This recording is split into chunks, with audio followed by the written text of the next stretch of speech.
내가 인자와 정의를 노래하겠나이다. 여호와여, 내가 주께 찬양하리이다. 내가 완전한 길을 주목하오리니 주께서 어느 때나 내게 임하시겠나이까. 내가 완전한 마음으로 내 집 안에서 행하리이다. 나는 비천한 것을 내 눈앞에 두지 아니할 것이요 배교자들의 행위를 내가 미워하오리니 나는 그 어느 것도 붙들지 아니하리이다. 사악한 마음이 내게서 떠날 것이니 악한 일을 내가 알지 아니하리로다. 자기의 이웃을 은근히 헐뜯는 자를 내가 멸할 것이요 눈이 높고 마음이 교만한 자를 내가 용납하지 아니하리로다. 내 눈이 이 땅에 충성된 자를 살펴 나와 함께 살게 하리니 완전한 길에 행하는 자가 나를 따르리로다. 거짓을 행하는 자는 내 집안에 거주하지 못하며 거짓말하는 자는 내 목전에 서지 못하리로다. 아침마다 내가 이 땅의 모든 악인을 멸하리니 악을 행하는 자는 여호와의 성에서 다 끊어지리로다. 아멘. 할렐루야. 예, 반갑습니다. 우리 자유로선 한번 인사할까요? 잘 오셨습니다. 잘 오셨습니다. 예, 잘 오셨습니다. 예, 여기 4층에 계신 분들도 잘 오셨습니다. 예, 잘 보이지는 않아요, 여러분. 앞에 유리막이 있어서 저는 사실 여러분들 얼굴이 잘 보이지는 않고 형체만 보입니다. 그래도 잘 오셨습니다. 오늘 이 시편은 다윗의 시라고 표저에 나와 있죠. 내용을 쭉 읽어보셔서 아시겠지만 이 시를 보면 시인 개인의 다짐이 많이 나옵니다. 내가 어떻게 하겠습니다. 이런 다짐이 반복적으로 나오고 있는데요. 이것은 단순한 개인의 다짐은 아니에요. 그 누구의 다짐인가? 이것은 한 나라의 왕이 그의 백성을 어떤 방식으로 다스리겠다라고 하는 다짐입니다. 우리가 이것을 모르고 이 본문을 읽으면 그냥 개인의 고백으로만 받아들이게 되는데 이 부분을 먼저 말씀을 드리겠습니다. 그래서 학자들은 이 시가 왕의 대관식이나 혹은 축하 행사에서 왕이 스스로, 그러니까 사람들 앞에서, 하나님 앞에서 고백하는 것으로 봐요. 그러니까 하나님의 방식을 따라 나도 하나님처럼 이 백성을 신실하게 다스리겠습니다. 그렇게 이제 선언하는 고백의 찬양으로 이 시를 보고 있습니다. 그래서 만약 이 시를 정말 그렇게 본다면 지금 이 시는 우리에게 왕이 어떠한 방식으로 이 백성을 다스려야 될 것인가 하는 그 통치의 기준을 우리에게 보여준다고 할 수가 있어요. 그 기준이 뭐냐? 바로 1절에서 바로 결론이 나오는데 뭐라고 시작하냐면 내가 인자와 정의를 노래하겠나이다. 인자와 정의를 노래하겠나이다. 이제 뒤에 나오는 내용들이 인자와 정의에 관련된 노래라는 거예요. 즉 이제 인자는 여기서 말하는 헤세드라는 것입니다. 구약에서 인자는 헤세드, 하나님의 인자함, 하나님의 긍휼히 여기심, 그래서 하나님의 사랑이라 그러는데 헤세드의 은혜라 그러죠. 그 인자와 정의, 즉 사랑과 정의로 백성을 다스리겠다 이렇게 말합니다. 그래서 성경에서 이 인자와 정의라고 하는 것은 하나님이 땅을 다스리실 때, 이 땅, 이 온 땅을 다스리실 때 가장 기초가 되는 내용이 이 정의와 인자입니다. 시편 89편 14절에 보면 이런 말씀이 있습니다. 같이 한번 읽어볼까요? 의와 공의가 시작. 의와 공의가 주의 보좌의 기초라. 인자함과 진실함이 주 앞에 있나이다. 자, 세번역 성경이 이 부분을 좀 더 잘 번역을 한 것 같아요. 제가 읽어드리겠습니다. 정의와 공정이 주님의 보좌를 받들고, 정의와 공정이, 보좌는 통치를 상징하는 거거든요. 주님이 통치하기 위해서 보좌에 앉아 계시다라고 하는데 정의와 공정이 주님의 보좌를 받들고, 그럼 보좌 앞에 누가 쭉 서 있는 겁니까? 누가 서야 돼요? 신하들이 쭉 서야 되잖아요.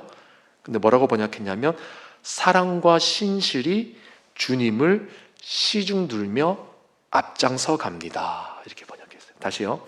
정의와 공정이 주님의 보좌를 받들고 사랑과 신실이 주님을 시중들며 앞장서 갑니다. 예.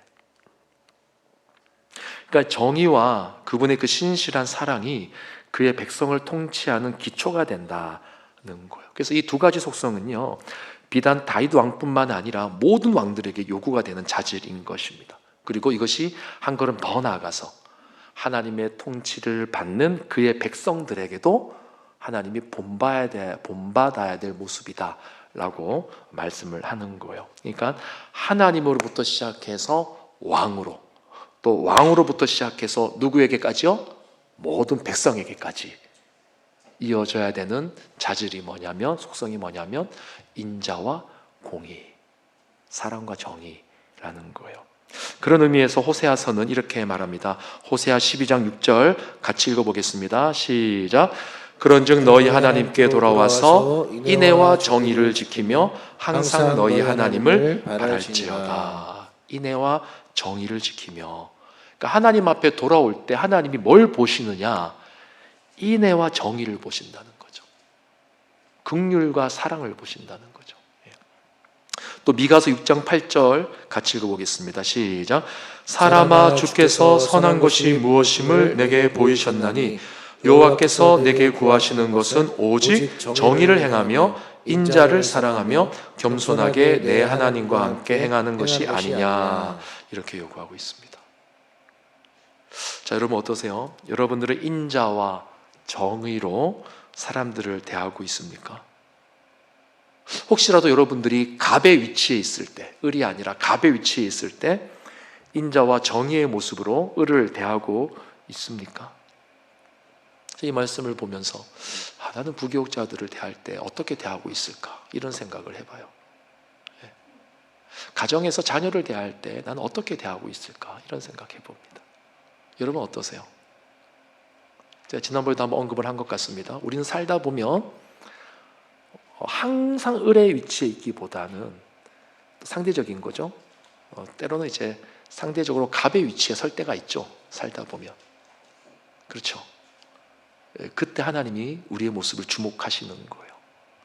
내 안에 인자와 공의가 있는가? 우리가 한번 진지하게 돌아볼 대목인 것입니다. 자, 이제 계속해서 이제 2절 이하를 보면은요, 이제 이 이하의 내용을 두 부분으로 나눌 수가 있는데, 2절에서 4절까지는 이 시인의 어떤 개인적인 성품, 개인적인 거예요. 개인적인 성품의 측면에서 내가 하나님 앞에서 어떻게 살겠습니다, 이런 고백을 하는 거고요. 5절에서 8절은 이제 시인의 공적 직무에서 그것을 어떻게 수행할 것인지를 노래하고 있는 것입니다. 그러니까 왕으로서 내가 어떻게 할 것인가. 먼저 2절을 보시면, 내가 완전한 길을 주목하오리니 주께서 어느 때나 내게 임하시겠나이까. 내가 완전한 마음으로 내 집 안에서 행하리이다. 자, 여러분 이 말씀을 여러분 한번 읽어보십시오. 제가 한 10초 시간 드릴게요. 한번 자세히 한번 읽어보십시오.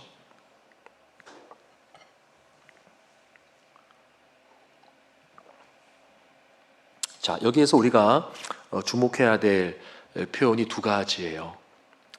뭐겠습니까? 뭐가 와닿으세요? 네?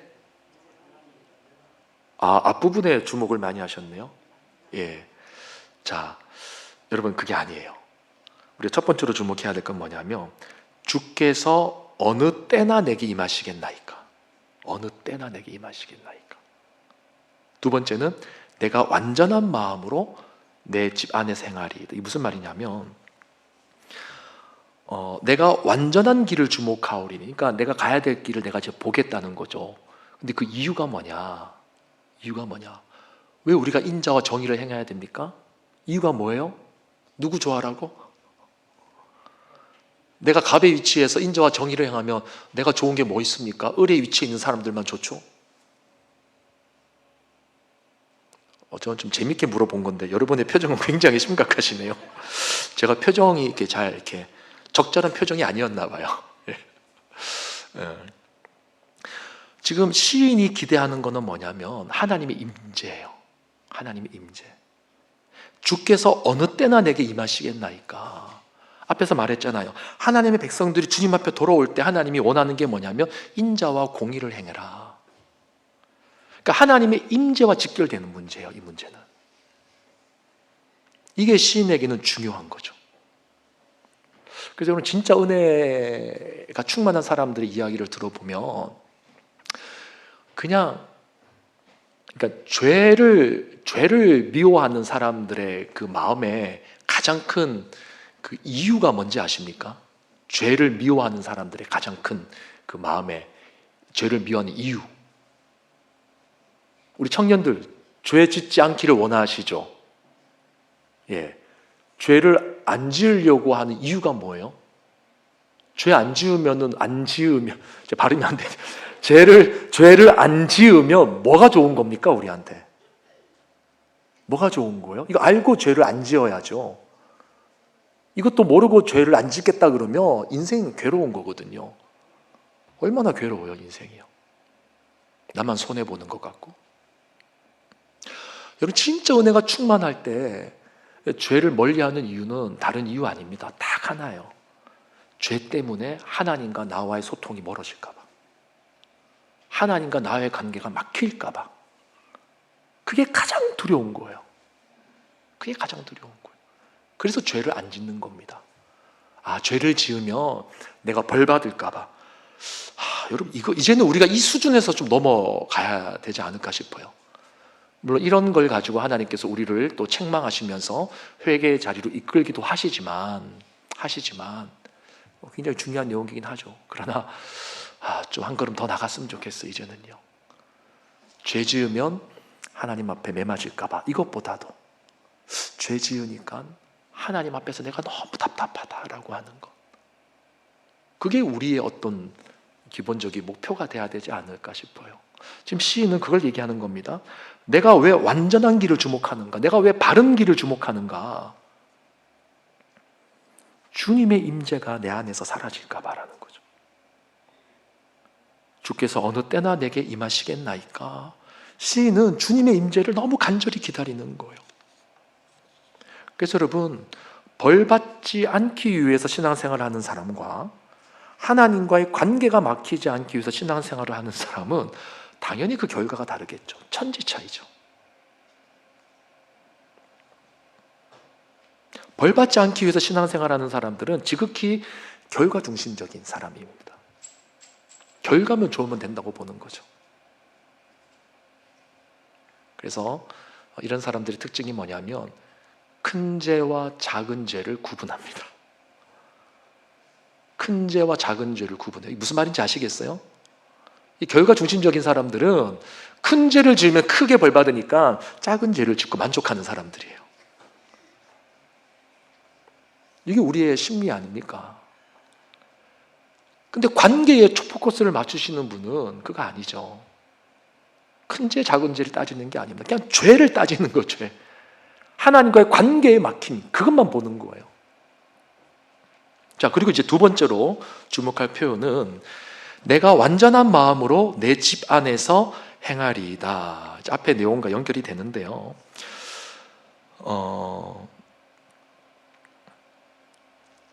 먼저 주께서 어느 때나 내게 임하시니까라는 말이 지금 시인이 주님의 임재를 간절히 사모하는 고백이라고 했다면, 그러면 그 주님의 임재를 위해서 결단하는 바가 뭐냐? 지금 시인이 결단하는 게 있어요. 주님의 임재가 막히지 않기 위해서 결단하는 게 있어요. 그게 뭐냐?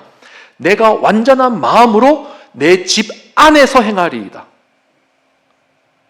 여러분, 본래 집이라는 곳은 내가 마음대로 행할 수 있는 곳 아닙니까? 밖에서는 사람들의 눈치도 보고 체면 문제도 있고 근데 집에서는 그렇지 않죠. 예. 전 요즘에 집이 너무 좋아요. 요즘 집이 너무 좋아요. 제가 지난번에 여러분들에게 그런 말씀 드린 적 있습니까? 저희 교회 성도님이 아니었어요. 이제 철도가 없어지면서 저희 교회에서 이제 저희 아파트로 들어가는 길이 새로 뚫리지 않았습니까? 제가 그 길을 걸어가는데 웬 모녀가 다 서 있더라고요. 중고등학생쯤 보이는 학생이었어요. 모녀가 서 있는데 저는 이게 딱 지나쳤어요, 그냥. 근데 제 뒤통수에 들리는 소리가 뭔지 아세요? 분명히 저희 교회 성도 아닙니다. 근데 그들끼리 이렇게 대화하는 거예요. 야, 저 동강교회 목사 아이가?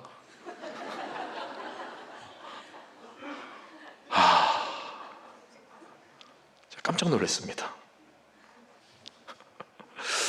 예. 집이라는 곳은 내가 편안하게 있을 수 있는 곳이죠.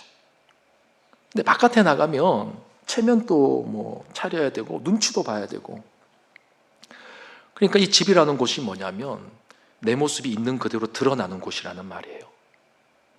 아무도 보는 이 없는 그곳에서 나는 하나님 앞에서 어떤 모양으로 살아가고 있는가. 근데 시인이 하는 얘기가 바로 주님의 그 인재를 사모하기 때문에 주님을 항상 의식하고 완전한 마음으로 내 집 안에서 행하리이다, 그 말을 하고 있는 겁니다. 내 집에서조차도 인자와 공의의 삶을 살아가겠다, 이렇게 말하는 거죠. 여러분, 가정에서 우리가 인자와 공의를 행할 수 있는 대상은 누굽니까? 가족밖에 더 있습니까?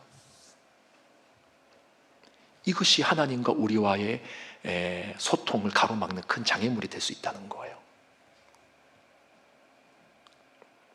모르겠습니다. 여러분들은 집에서 누가 갑인지 저는 알 수가 없어요. 어떤 집은 남편분이 갑인 가정도 있고, 어떤 가정은 아내가 갑인 가정도 있고, 또 어떤 가정은 자녀가 갑인 가정도 있더라고요. 그러니까 자녀 앞에서 막 아무것도 못하는 겁니다. 자녀 눈치를 살펴야 되고. 또 반대로 부모가 갑인 가정도 있죠. 그 가운데서 우리가 정의와 공의를 행하고 있는가? 사랑과 인애를 추구하고 있는가? 왜 우리가 그렇게 살아야 됩니까? 지금 시인은 완벽한 신전의식을 추구하고 있는 거예요. 사람들이 보나 안 보나 항상 하나님 앞에서 그 행위를 조심하겠다는 거죠. 왜요? 주님의 임재를 사모하기 때문입니다. 그래서 제가 이 말씀을 준비하면서 사실은 개인적으로 회개를 많이 했어요. 가정에서는 제가 여러분들 앞에서 하도 아내를 성도처럼 대하게 해달라는 기도 제목을 드려서 그런지 너무 많은 분들이 그런 기도를 하셨는지 제가 아내에게 요즘 인정을 많이 받고 있어요. 감사합니다. 계속 기도해 주십시오. 인정받을 수 있도록. 근데 제가 혼자 있을 때, 사무실에 혼자 있을 때 과연 내가 하나님 앞에서 이런 완벽한 신전의식을 가지고 살아가나, 제가 많이 하나님 앞에 좀 돌아보는 그런 시간이었습니다. 자, 그래서 어쨌거나 이 시인은 이제 3절 4절에서 이렇게 말합니다. 나는 비천한 것을 내 눈앞에 두지 아니할 것이요 배교자들의 행위를 내가 미워하오리니 나는 그 어느 것도 붙들지 아니하리이다. 사악한 마음이 내게서 떠날 것이니 악한 일을 내가 알지 아니하리이다. 이 말은 이제 2절에서 말한 그 고백에 대한 구체적인 내용을 말하는 거예요. 비록 내가 혼자 그곳에 있다 할지라도 나는 악하고 더러운 것들을 눈앞에 두지 않겠다. 여기서 이제 비천하다라고 되어 있는 것은 더러운 것, 악한 것을 묘사하는 겁니다. 그런 것들을 내 눈앞에 두지 않겠다. 하나님을 떠난 자들의 행위를 본받지 않겠다 말하는 거예요. 어디에서요? 집에서. 그러니까 이 다윗에게 집은 어디입니까? 궁전이죠, 궁궐. 다윗이 마음대로 다 할 수 있는 그곳에서 가지 않겠다는 거예요. 여러분들은 어디서 이런 고백을 한번 해보고 싶으십니까? 한번 마음에 손을 얹으시고, 하나님, 내가 이 고백을 해야 될 장소는 어디입니까? 한번 물어보시면 하나님 가르쳐 주실 것 같아요. 직장에서도 또 여러분만이 혼자 있을 수 있는 공간이 있을 수 있잖아요. 누구의 터치도 받지 않는 그런 공간이 있을 수 있잖아요. 꼭 공간뿐만 아니라 그런 시간이 주어질 수도 있잖아요. 바로 그곳에서 여러분들이 이런 고백을 해야 된다면, 하나님이 이런 부담을 주신다면 여러분들이 즉각적으로 순종할 수 있게 되기를 주님의 이름으로 축원합니다. 여러분 꼭 기억하십시오. 내 집에서 행하는 모든 것을 주님께서 보고 계시다는 것, 가족을 대하는 것, 내가 혼자 있을 때 행하는 모든 것 주님께서 보고 계시기 때문에 우리는 반드시 신전의식을 회복해야 됩니다. 신전의식이 회복되지 않으면 하나님과의 관계가 막히는 거예요. 자, 그리고 이제 두 번째 시인의 고백은 5절에서 8절까지의 내용인데요. 앞에서 2절에서 4절이 개인적인 다짐이었다면 이제 5절에서 8절은 어떤 왕의 공적 직무에 있어서 자신의 태도를 지금 다짐하고 있는 고백입니다. 여기서 이제 공적인 직무라는 것은 말 그대로 왕의 직무죠. 5절을 보겠습니다. 5절 같이 한번 읽어볼까요? 자기의 이웃을 시작. 자기 이웃을 은근히 헐뜯는 자를 내가 멸할 것이요 눈이 높고 마음이 교만한 자를 내가 용납하지 아니하리로다. 자, 왕이 이제 공적인 업무를 행하는데 왕이 봤을 때 자기의 이웃을 은근히 헐뜯는 자가 주변에 있다면 그 사람은 누구겠습니까? 눈이 높고 마음이 교만한 자가 이 왕 주변에 있다면 그 사람은 누구겠습니까? 물론 가족들도 될 수 있겠지만 이것은 신하들을 의미하는 거죠. 신하들. 신하들의 잘못된 행동과 태도에 대해 내가 적극적으로 반대하겠다는 다짐을 하는 겁니다. 은근히 이웃을 헐뜯는 자. 이 표현이, 저는 이런 표현이 있는 거를 처음 알았어요. 저도 성경을 좀 본다고 본 사람인데도 자기의 이웃을 은근히 헐뜯는 자, 이런 표현이 있는 걸 제가 새삼 오늘 알았습니다. 너무 와닿지 않아요? 와닿으니까 제가 이게 새삼스러웠나 봐요. 예. 여러분, 은근히 누군가에 대한 누군가가 그 불리한 말을 흘리고 다니지 않으세요? 우리 제발 이런 것 좀 안 했으면 좋겠어요. 은근히 흘리지 맙시다. 자, 따라합시다. 은근히 흘리지 맙시다. 예. 제가 교회에 있다 보니까 안타까운 게 굳이 전하지 않아도 될 말을 전하는 사람들이 있는 것 같아요. 그분들은 뭐 다른 의도가 있지는 않을 겁니다. 그냥 그게 몸에 배어 있는 거겠죠. 그냥 별 의도 없이 했을 거예요. 근데 은근히 흘리게 됩니다. 본인이 의도했든 의도하지 않았든 은근히 흘리는 그런 분들이 있어요. 교회뿐만 아니죠. 직장에선 더 하지 않습니까? 그 치열한 경쟁 사회 속에서 정말 은근히가 아니라 교묘하게 나에 대한 안 좋은 약점을 막 흘리고 다니는 사람들 우리가 만날 때가 있잖아요. 근데 지금 다윗이 그런 사람들에 대해서 내가 깨끗하게 처리하겠다 이런 다짐을 하고 있는 거죠. 왜 이런 다짐이 나오는 거예요? 기준이 뭐예요? 기준. 하나님의 인애와 정의. 그 기준이 있으니까 그 기준을 가지고 이렇게 처신하겠다는 겁니다. 그러니까 이것은 단순히 왕이 신하를 뽑는 기준이 아닙니다. 이것은 다윗이 하나님의 인자와 공의라는 성품에 근거해서 거기에 합당한 자를 뽑겠다 이런 말을 하는 거예요. 즉 하나님께서 사용하시는 사람의 태도가 지금 여기에 반영이 되어져 있는 거죠. 그래서 6절 7절도 보면 비슷한 맥락에서 내 눈이 이 땅에 충성된 자를 살펴 나와 함께 살게 하리니, 그러니까 다윗도 이런 자들과 함께 살고 싶은 거예요. 내 주변에 이런 신하가 많으면 좋겠다.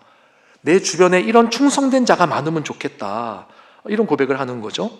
완전한 길에서 행하는 자가 나를 따르리로다. 7절 거짓을 행하는 자는, 6절과 반대되는 내용입니다. 거짓을 행하는 자는 내 집안에 거주하지 못하며 이 궁전에 거주하지 못하며 이 나라를 다스리지 못할 것이며 거짓말하는 자는 내 목전에 서지 못하리로다. 이 다윗이 신하들을 바라보면서 하는 이야기다라고 할 수 있겠죠. 물론 뭐 가족도 될 수 있고 다 될 수 있겠지만 1차적으로는 공적인 직무이기 때문에 이런 위정자들을 상대로 다윗이 하는 말이다라고 볼 수 있겠습니다. 하나님께서 사용하시는 사람의 태도가 지금 여기에 반영이 되어 있는 거죠. 여러분 실력도 중요합니다. 실력도 중요하죠. 무작정 그냥 사랑과 공의만 있으면 되는가? 라고 반문하는 분들에게 실력도 중요하다라고 저는 말씀을 드리고 싶습니다. 그러나 중요한 건 뭐냐면 머리는 좋은데 실력은 있는데 하나님의 성품이 없다. 사랑과 정의가 없다. 그럼 그 사람은 반드시 희대의 사기꾼이 되거나 폭군이 될 거예요. 그렇지 않습니까? 그래서 이 양쪽이 다 있어야 되는 거예요. 우리가 실력을 키우는 것도 중요하지만 먼저 하나님의 인자하심과 정의를 먼저 경험하고 배우는 거. 이것을 깨닫지 못하면 우리는 교회 옷을 입고 얼마나 자주 하나님의 영광을 가리는지 모릅니다. 이제 3월 달에 이제 우리 박봉란 장로님도 그렇고 김인중 목사님도 오셔가지고 이제 두 분이 뭐 짜진 않으셨겠지만 전도에 대한 말씀을 좀 많이 들려주셨어요. 또 가족을 어떻게 대할 것인가, 가족 구원과 이런 것들에 대해서 많이 말씀을 해주셨는데 여러분 사랑과 정의가 없으면 아무것도 안 되는 겁니다. 우리가 교회 옷을 입고 돌아다니면서 가정에서나 전도의 현장에서나 하나님의 영광을 가리우면서 살아가는 것이 말이 되겠습니까? 안 되죠. 자, 그래서 마지막으로 8절을 보시면 이렇게 말합니다. 같이 읽어볼까요? 시작. 아침마다 내가 이 땅의 모든 악인을 멸하리니 악을 행하는 자는 여호와의 성에서 다 끊어지리로다. 예. 자, 갑자기 아침이 왜 나왔을까요, 여러분? 아침마다 이 무슨 뜻일까요? 우리 보통 아침 그러면 주의 인자는 끝이 없고 아침마다 새롭고 이렇게 떠오르시죠? 근데 이 아침이 그 아침이 아니더라고요. 저도 그건 줄 알았어요. 근데 찾아보니까 이게 지금 왕이 자신의 공적 직무를 행하면서 하는 다짐 아닙니까? 그렇죠? 근데 이제 고대 근동에서의 법정이 일반적으로 아침에 소집이 됐다고 합니다. 아침마다 법정이 소집되는 거예요. 그래서 왕은 매일 아침마다 판결을 하는 겁니다. 판결을 하는 거예요. 그러니까 지금 이 아침마다 내가 이 땅의 모든 악인을 멸하리니 악을 행하는 자는 여호와의 성에서 다 끊어지리로다. 이 말을 하는 것은 지금 왕의 다짐이에요. 내가 아침마다 내가 갖고 있는 이 권위와 이 지위에서, 이 자리에서 내가 최선을 다해 하나님의 정의와 인애를 행하는 삶을 살아가겠다. 다짐에 다짐을 더하는 거죠. 여러분, 우리에게 이런 다짐이 있기를 바랍니다. 여러분들이 아침마다 말씀을 묵상하고 또 큐티를 하시면서 오늘 하루 내가 하나님 앞에서 돌아서야 될 부분이 무엇인가? 오늘 하루 하나님 앞에서 내가 놓쳤던, 지난 삶 속에서 내가 놓쳤던 정의와 인애가 뭔가? 오늘 하루 내가 추구해야 될 정의와 인애가 뭔가?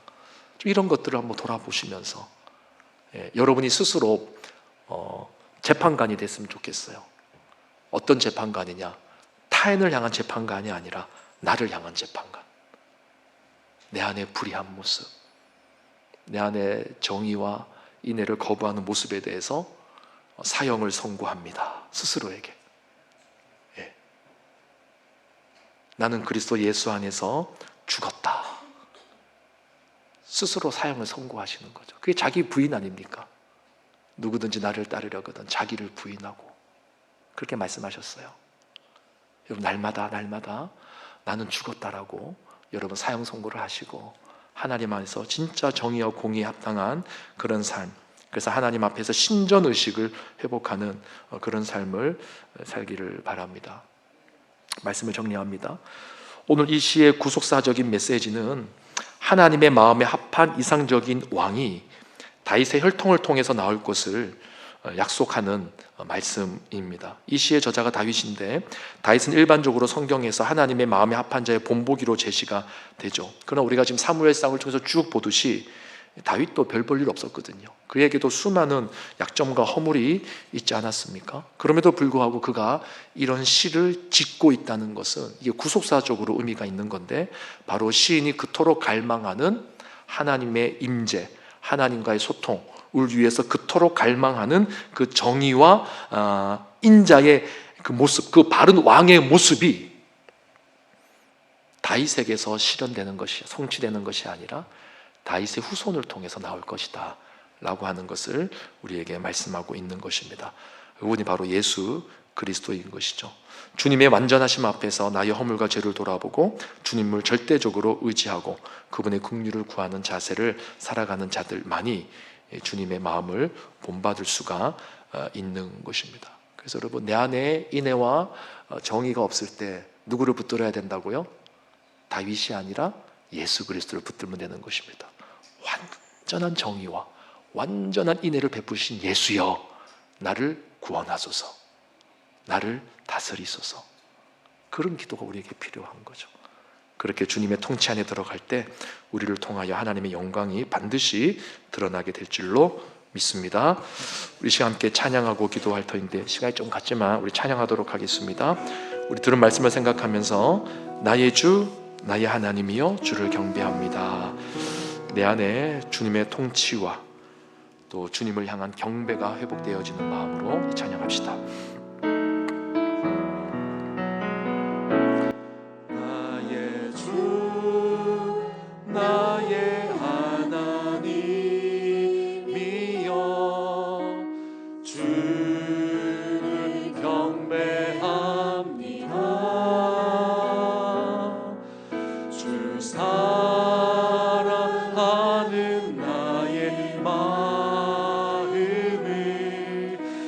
주께서 하시나이다. 나의 주 나의 하나님이여, 나의 주 나의 하나님이여, 주를 경배합니다. 주 사랑하는 나의 마음, 사랑하는 나의 마음을 주께서 하시. 한 번 더 고백합시다. 나의 주 나의 하나님이여, 내가 주를 본받기를 원합니다. 주 나의 하나님이여, 주를 경배합니다. 주 사랑하는 나의 마음을 주께서. 주님의 인애와 공의를 간절히 사모합니다.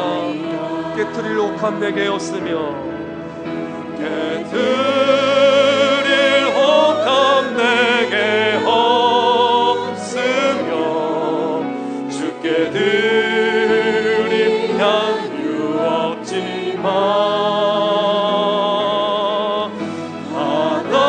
하나님 형상대로 날 믿으사 새 영을 내게 부어주. 깨트릴 옥합 내게, 깨트릴 옥합 내게 없으며, 주께 드릴 향유. 하나님의 인애와 공의가 이루어지게 하소서. 하나님 형상대로 날 믿으사 새 영을 내게 부어주. 나의 주 나의 하나님, 나의 하나님이여, 주를 경배합니다. 주 사랑하는 나의 마음을 주께서 하시. 고통 속에 방황하는 내 마음, 고통 속에 방황하는 내 마음 주께로 가. 하나님, 나는 부족하고 나는 연약하지만 주님 앞에 나갑니다. 처할 수 없는 그 은혜로 주님의 길을 걷게. 고통 속에 방황하는 내 마음, 고통 속에 방황하는 내 마음 주께로 갈 수 없지. 하나님의 임재를 사모합니다.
좀 많이 흘렀지만 여기 마지막 기도 제목 한 가지는 꼭 하시고 돌아가시면 좋겠습니다.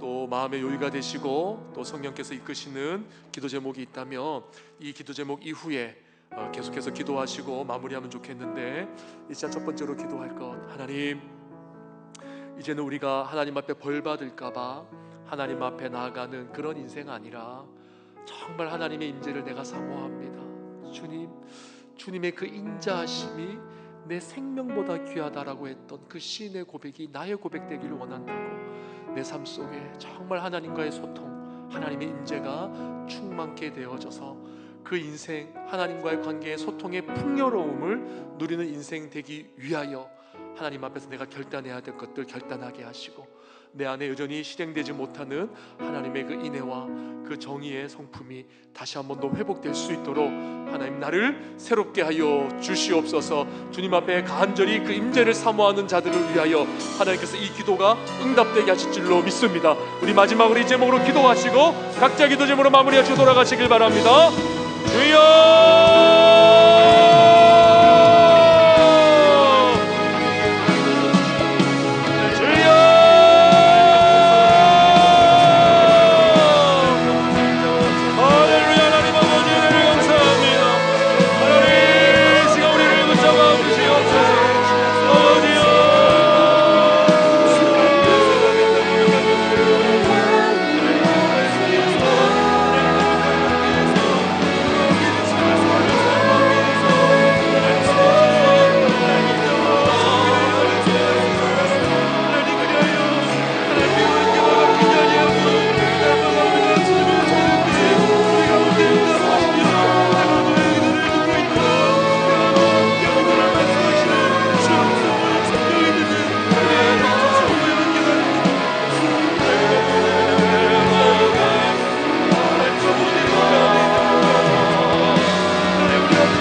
사랑과 공의가 회복되어지기를 원합니다.